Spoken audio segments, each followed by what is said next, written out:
Assalamualaikum warahmatullahi wabarakatuh. Waalaikumsalam Waalaikumsalam. warahmatullahi wabarakatuh.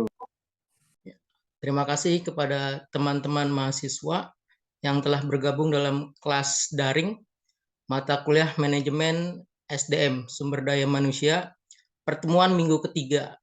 Kita ini sudah masuk ke tiga ya. Ya sebelumnya di pertemuan satu dan kedua materi kita kali ini yaitu analisis pekerjaan ya. Pada minggu satu dan minggu dua kita sudah mempelajari mengenai tentang konsep dan tantangan SDM ya. Jadi teman-teman mahasiswa perlu dipelajari lagi di bab 1 dan 2. Saat ini kita sudah masuk di materi ketiga yaitu analisis pekerjaan. Sebelum kita memulai kelas daring kita kali ini, lebih baik alangkah indahnya kita memulai dengan doa terlebih dahulu. Untuk mempersingkat waktu, saya mempersilakan Andri Priyadi untuk memulai atau memimpin doa pertemuan kita kali ini. Silakan, Saudara Andri. Baik teman-teman semua, sebelum memulai pembelajaran hari ini, marilah kita berdoa menurut agama dan kepercayaannya masing-masing. Berdoa dimulai.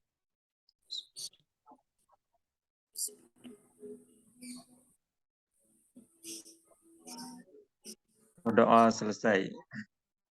Baik, terima kasih Saudara Andri telah memimpin doa kita kali ini. Semoga pertemuan kita kali ini diberikan kelancaran. Baik, ya untuk absensi saya sudah kirimkan link Google Form ya di form inbox ya. Jadi teman-teman mahasiswa harap untuk mengisi kehadiran ya. Untuk kali ini bisa diisi di link Google Form ya. Nah, jadi ketentuan yang di minggu pertama sudah saya jelaskan bahwa kehadiran itu merupakan penilaian 10% dari total nilai akhir nanti. Ya, baik. Oke, untuk Apsi Andri Priyadi, ada yang mau ditanyakan mengenai tentang materi minggu 1 dan kedua sebelum kita masuk ke minggu ketiga? Sampai saat ini saya belum, Pak. Oke, Saudari Widya Astuti, cukup ya? Kita masuk ke materi selanjutnya ya. Baik, Pak. Baik, saya share screen dulu.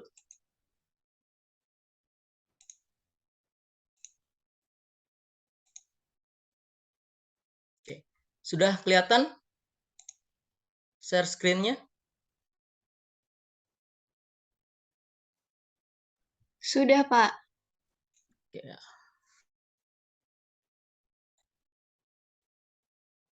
Oke. Nah, minggu ketiga kali ini kita akan masuk analisis pekerjaan. Ya, kita akan bahas apa itu analisis pekerjaan dan kegunaannya seperti apa. Kita akan masuk. Sebelumnya kita akan mengetahui terlebih dahulu nih kegunaan dari materi ini apa nih ya, sesuai dengan RPS rencana pembelajaran semester. Kita masuk di minggu ketiga. Kursor saya kelihatan ya? Oke ya. Nah, di dalam deskripsi di RPS untuk pertemuan analisis pekerjaan, yaitu mahasiswa mampu memahami dan menjelaskan desain dan analisis pekerjaan. Ya. Oke. Jadi untuk kegunaan atau manfaat dari materi kali ini yaitu mahasiswa mampu memahami dan menjelaskan desain analisis pekerjaan. Oke. Nah, ada yang tahu pengertian dari analisis pekerjaan? Saya akan ini nih. Dari Iren, ada yang mau disampaikan tentang apa itu analisis pekerjaan? Iren? Iya, Pak. Ya, silakan. Apa itu pengertian dari analisis pekerjaan? Yang menurut kamu pahami saja gitu. Apa itu? Apa ya? Oke. Ada yang bisa bantu? Dari Saudari Widya Astuti?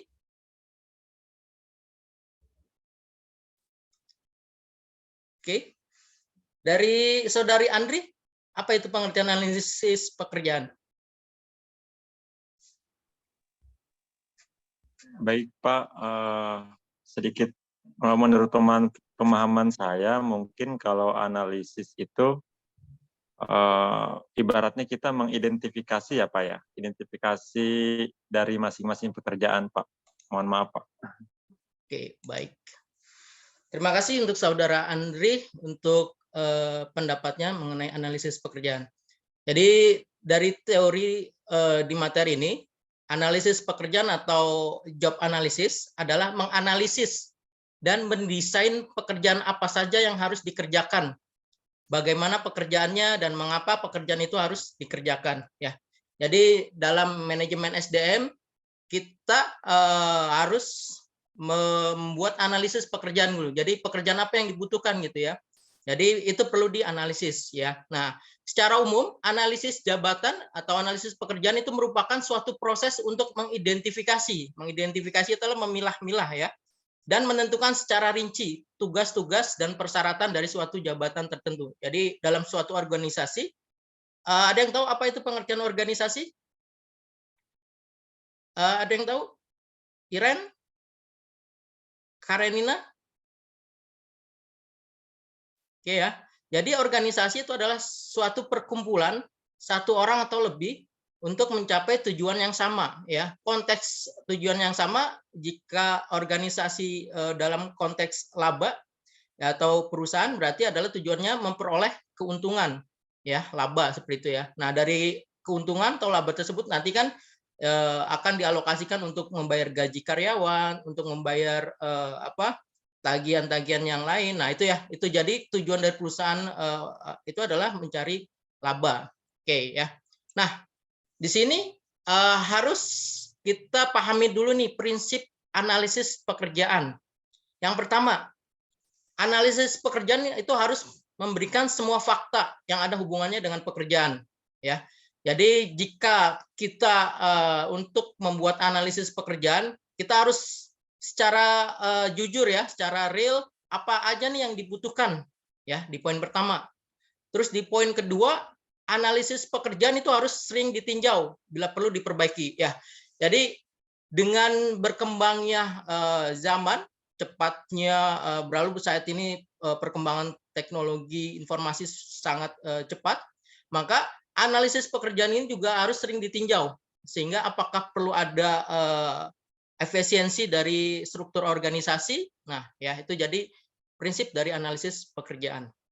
Nah, yang ketiga adalah analisis pekerjaan harus dapat menunjukkan unsur-unsur penting dalam setiap pekerjaan. Misalnya unsur upah ya.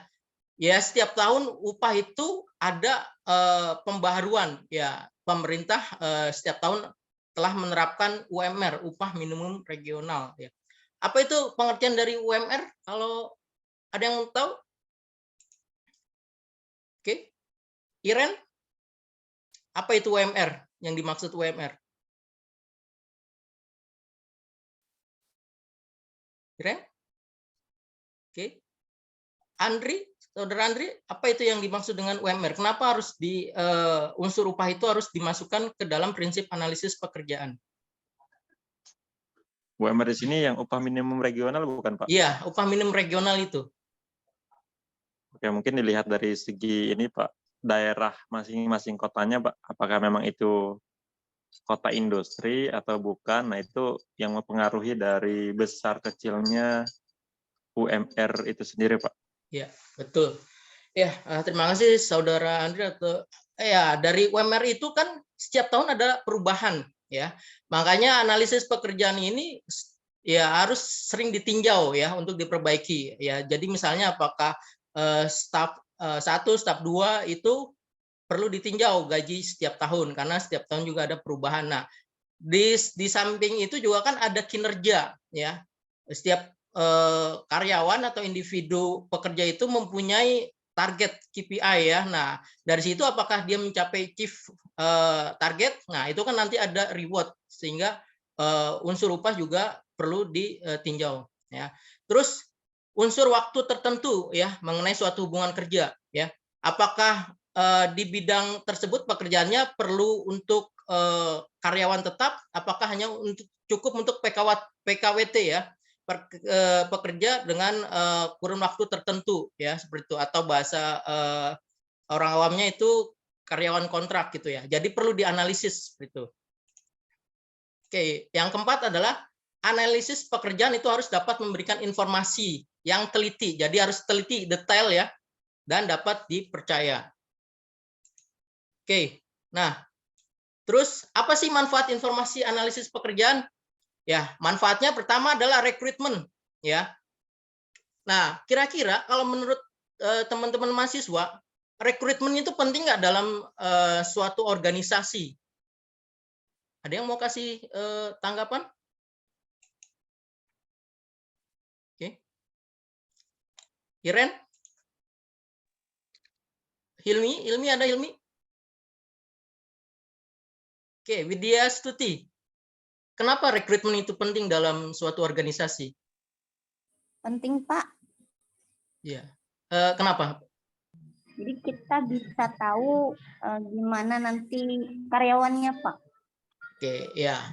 Jadi organisasi tanpa karyawan tidak berbentuk organisasi. Karena kan tadi pengertian dari organisasi adalah perkumpulan satu orang atau lebih. Ya, jadi organisasi itu memang harus ada karyawannya ya, gitu. Oke. Nah, yang kedua adalah kompensasi. Jadi informasi analisis pekerjaan memberikan pemahaman yang jelas tentang latar belakang ya. Jadi pemberian kompensasi seperti gaji, bonus. Nah, itu kan juga di latar belakang ini tentang apa nih? Pendidikan ya. Semakin tinggi pendidikan karyawan tersebut, maka dia juga akan diberikan kompensasi yang tinggi juga seperti itu ya. Nah, terus dari segi usia, pengalaman dan lain-lain ya. Oke, yang ketiga adalah evaluasi jabatan ya. Informasi analisis pekerjaan itu akan memberikan pemahaman tentang berat ringannya pekerjaan ya. Jadi dengan analisis pekerjaan ini suatu pos-pos pekerjaan itu akan dianalisis apakah berat atau ringan pekerjaan tersebut, resiko besar atau kecil resikonya. Oke, itu yang ketiga. Yang keempat adalah promosi dan pemindahan. Jadi informasi analisis pekerjaan akan digunakan untuk membantu menentukan promosi. Kira-kira kalau menurut teman-teman mahasiswa, teman-teman berada di satu perusahaan, terus bekerja sudah 10 tahun, tidak ada promosi, apa yang teman-teman alami atau teman-teman rasakan? Apa? Ada yang mau kasih pendapat? Naik jabatan ya, Pak? Ya, tidak adanya kenaikan jabatan. Kalau menurut saudara Yastuti apa tuh? Iya, Pak. Ininya apa? Mandek di situ aja ya, Pak, nggak naik-naik. Iya, kalau mandek kan berarti tidak ada motivasi ya, tidak ada gairah untuk berkontribusi terhadap perkembangan perusahaan. Nah, berdampak atau efek terhadap perusahaan tidak bisa berkembang karena SDM-nya juga tidak ada motivasi ya. Tuh. Nah, terus peramalan dan perekrutan. Jadi dalam analisis pekerjaan itu akan meramalkan gitu ya. Jadi di sini konteksnya adalah menganalisis kebutuhan ya. Pos-pos pekerjaan itu dibutuhkan berapa SDM ya. Jadi dengan analisis itu akan terbantu. Nah, terus yang keenam adalah organisasi. Informasi jabatan yang diperoleh dari analisis pekerjaan ini akan memberikan petunjuk bahwa organisasi ini perlu diperbaiki ya. Jadi apakah organisasi ini perlu ada pengembangan atau perlu ada restrukturisasi tentang efisiensi struktural ya. Ya. Jadi inilah fungsi dari analisis pekerjaan yang terdapat di situ ada 6 item ya. Oke. Nah, di sini kaitannya antara job analisis, job deskripsi dan job spesifikasi ya. Jadi analisis pekerjaan itu merupakan proses pengumpulan atas dan pemeriksaan atas aktivitas kerja. Jadi deskripsi pekerjaan juga merupakan dokumen yang menyediakan informasi mengenai kewajiban, tugas dan tanggung jawab.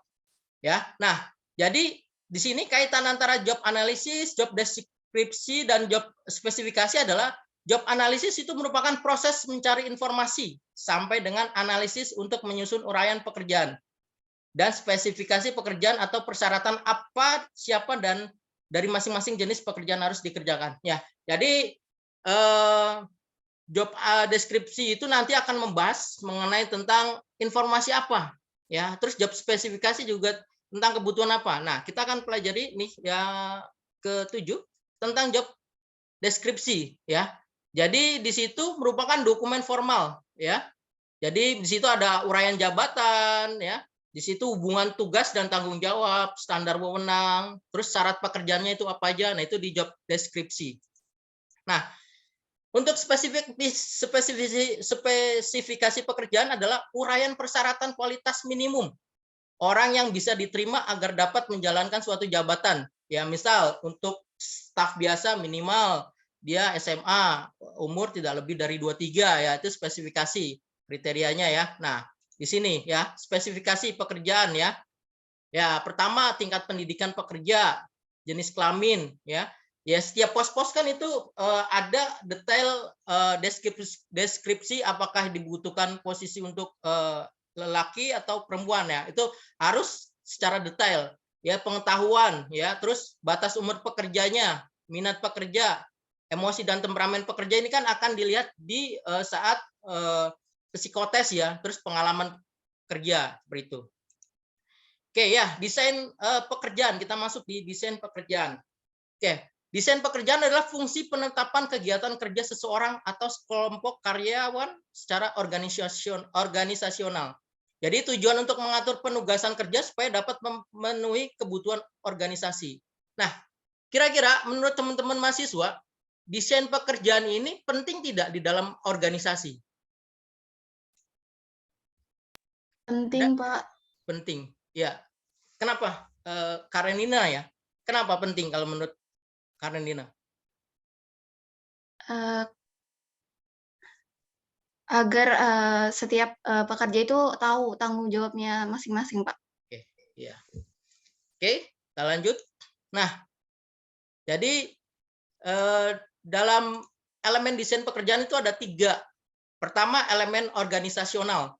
Nah, konteksnya adalah di sini mencakup aliran kerja, alur kerja, ya. Misal dari bagian IT, dia punya job desk kerjanya itu dia alur untuk laporannya kemana, ya, secara organisasional, ya, itu dari skup satu pos pekerjaan, belum yang lainnya, ya.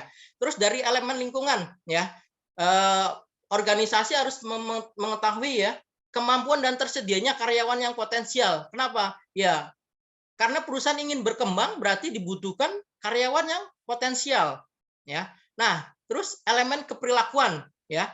Jadi dalam membuat suatu kebijakan, ya, person-person atau individu apa aja yang dia mempunyai tanggung jawab terhadap pekerjaannya, ya. Dia mempunyai ide-ide apa yang akan diterapkan dalam jika dia diterima, gitu, ya. Sehingga apa? Sehingga jika ada variasi itu tidak menimbulkan kebosanan, ya. Terus selanjutnya, ya, dari kebosanan itu akan menimbulkan kelelahan sehingga pada akhirnya akan menimbulkan kesalahan. Maka dalam perusahaan itu suatu hal yang wajar jika ada rotasi, ya, rotasi jabatan. Kenapa? Supaya individu pekerja itu tidak merasa bosan, ya. Jika bosan maka di situ akan, ya, menimbulkan kejenuhan dan kelelahan, ya, sehingga dari situ akan berdampak pada kesalahan. Oke, ada yang mau ditanyakan mengenai tentang elemen desain pekerjaan? Untuk sampai di sini materi kita selesai. Selanjutnya yaitu tentang tanya jawab. Oke, dari teman-teman mahasiswa ada yang mau ditanyakan? Silakan. Saya izin bertanya, Pak. Oke, dari siapa? Karenina, ya? Iya, Ya. Pak. Betul. Oke. Tadi kan sudah dijelaskan, ya, manfaat-manfaat dari analisis pekerjaan. Itu kan banyak sekali nih. Saya izin bertanya, kalau dalam manajemen SDM itu, kalau tidak ada analisis pekerjaan itu apa yang akan terjadi, ya, Pak? Oke, baik. Terima kasih pertanyaan dari Karenina. Saya tampung dan saya jawab terlebih dahulu. Oke, dari teman-teman mahasiswa, ada yang mau memberi tanggapan atau pendapatnya mengenai pertanyaan tadi? Ada dari Saudari Novi? Widya? Oke ya. Nah, jika tidak ada analisis pekerjaan, tadi sudah kita bahas Bang, analisis pekerjaan itu akan menentukan pos-pos pekerjaan yang ada di organisasi tersebut. Jika tidak ada analisis, maka organisasi perusahaan itu akan rancu atau akan kebingungan ya. Berapa karyawan yang akan dibutuhkan ya. Bagian-bagian apa saja yang harus ada di situ. Jika tidak ada analisis pekerjaan tersebut, maka perusahaan tersebut ya sudah bisa dipastikan dia tidak akan bisa berkembang. Nah, suatu perusahaan atau organisasi perusahaan penting untuk adanya analisis pekerjaan tersebut. Gimana dari Karenina? Sudah jelas, Pak. Terima kasih. Oke, saya buka satu lagi pertanyaan. Silakan. Saya, Pak. Iya. Ya, Sebutkan namanya. Saya Apsi, izin bertanya, kegunaan analisis SDM sendiri itu untuk apa ya Pak dalam manajemen SDM? Terima kasih. Terima kasih sama-sama dari Apsi. Oke, dari teman-teman mahasiswa, ada yang mau memberi tanggapan mengenai pertanyaan dari Apsi? Ada? Saudari Widya? Oke. Karenina? Ada? Andri Piyadi, ada yang mau ditanggapi mengenai tentang pertanyaan dari Saudari Apsi? Oke. Nah, ya. Jadi kegunaan analisis pekerjaannya tadi yang ditanyakan ya? Iya, Pak. Oke. Nah, di sini ada prinsip-prinsip analisis ya. Jadi di situ ada kaitannya dengan pekerjaan itu sendiri gitu ya. Jadi di sini ya di poin ketiga, kursor saya kelihatan ya. Oke ya.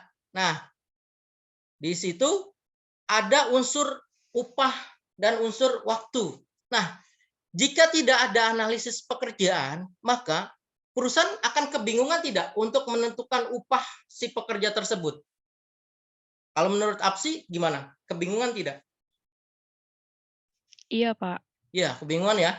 Jadi jika perusahaan tidak menerapkan analisis pekerjaan, maka akan dipastikan perusahaan tersebut tidak bisa berkembang dan saya kira perusahaan itu pasti akan menentukan unsur upah ya, terus waktunya. Nah, jadi pada prinsipnya analisis pekerjaan ini sangat penting untuk sebuah organisasi. Konteksnya di sini adalah perusahaan yang di mana notabene-nya adalah profit ya. Tujuannya adalah profit, keuntungan ya.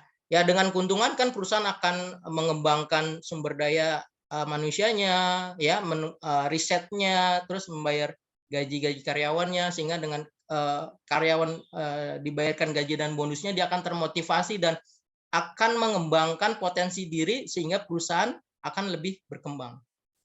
Oke, ada yang mau ditanyakan lagi? Cukup ya? Saya kira cukup. Oke, baik.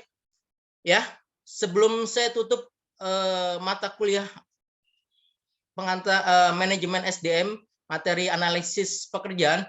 Jadi, apa yang kita pelajari mengenai tentang analisis pekerjaan, prinsip apa saja, ya, manfaatnya ya itu sangat penting ya. Prinsip pekerjaan itu sangat penting bagi sebuah organisasi perusahaan ya. Apakah sudah dimengerti sampai di sini teman-teman mahasiswa? Sudah, Pak. Sudah ya. Oke, jika tidak ada atau masih belum paham atau ada yang belum dipahami ya, teman-teman mahasiswa bisa pelajari lagi materi ya. Nah, materi ini sudah saya share di link inbox ya, inbox chat. Jadi teman-teman mahasiswa bisa mengunduh materinya ya. Atau jika masih kurang paham bisa bertanya kepada saya lagi. Oke, saya tutup pertemuan kali ini. Wabillahi taufiq wal hidayah. Assalamualaikum warahmatullahi wabarakatuh. Waalaikumsalam warahmatullahi wabarakatuh. Terima kasih, Pak. Sama-sama.